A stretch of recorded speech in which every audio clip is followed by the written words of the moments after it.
In some of the earliest recorded history, the ancient historian Herodotus describes the Great Pyramid as being constructed with 100,000 workers working for 20 years.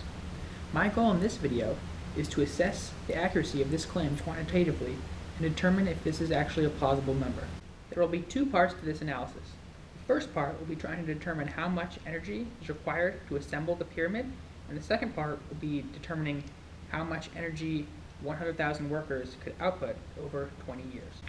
I'm going to start by talking about the geometry of the pyramid. The Great Pyramid is a square pyramid, the base 230.4 meters and the height 146.1 meters. We can use a little bit of math to determine the volume of this pyramid, and then, given the density of limestone at 2,750 kilograms per meter cubed, you can use this volume and the density to get the mass of the Great Pyramid. To determine the work required to assemble this mass of limestone into a pyramid shape, I'm going to consider four areas where the Egyptian laborers would have had to put in work. The first is in quarrying the stones, or dislodging kind of rectangular blocks from the ground. Second is what I'm going to call horizontal work, which is the work they'd have to put in to drag the stones to the base of the pyramid from the quarry. The third is vertical work, which is the work that would be required to drag the stones up the pyramid to their final resting place. And the fourth is the work for polishing and finishing the outside of the pyramid, which is a significant portion of the construction. To think about the work required for the Egyptians to quarry stone, I reference the book The Art of Splitting Stone, published in 2005, which says that 17 people working for 1 hour can quarry two 2.5-ton stones.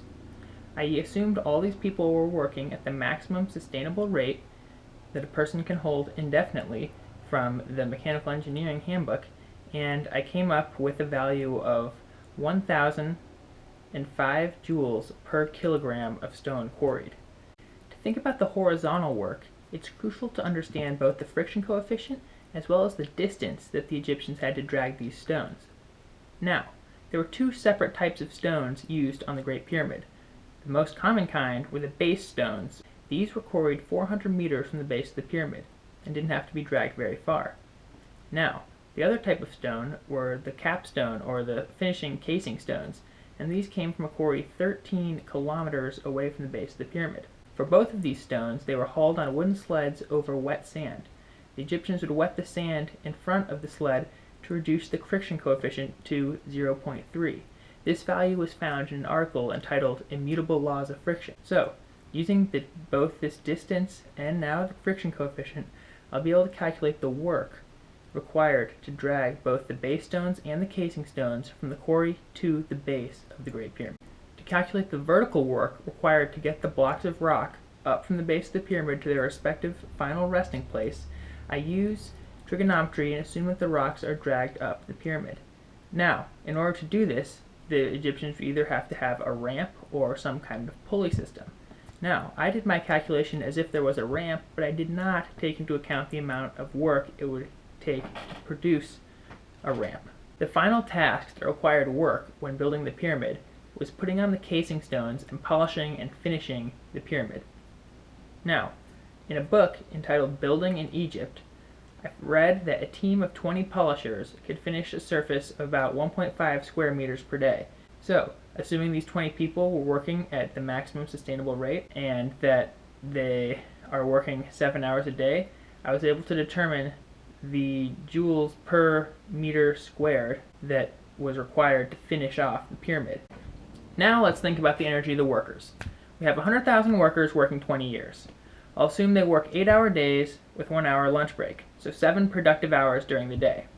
Also, I know that from the Mechanical Engineering Handbook, a human being can output approximately 75 watts indefinitely, but I'm going to assume that the workers are doing about 15 watts of productive work.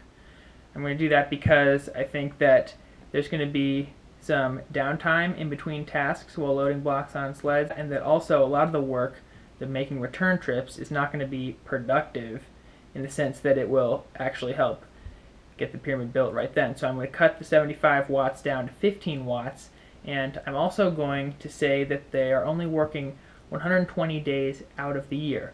And that's because they were an agricultural society, so I'm assuming that the workers still had to tend to the fields during the harvest season and only worked once the farming was done. So even with these numbers in play, we still get a very large number for the energy that the workers were able to output. And we compare that number to the energy required to build the pyramid, we find that they had an excess of what they needed to build the pyramid by my calculations. In fact, by my calculations, they could have built the Great Pyramid plus 1.7 more Great Pyramids. Now, this is very interesting because people who think that they've got the blocks up the pyramid with a ramp have to explain the fact that the ramp has more mass than the pyramid itself. And if you look at the energy values that I have in front of me right here, it looks like the ramp theory is certainly plausible if the ramp was about 1.7 times the size of the pyramid, which should be more than enough.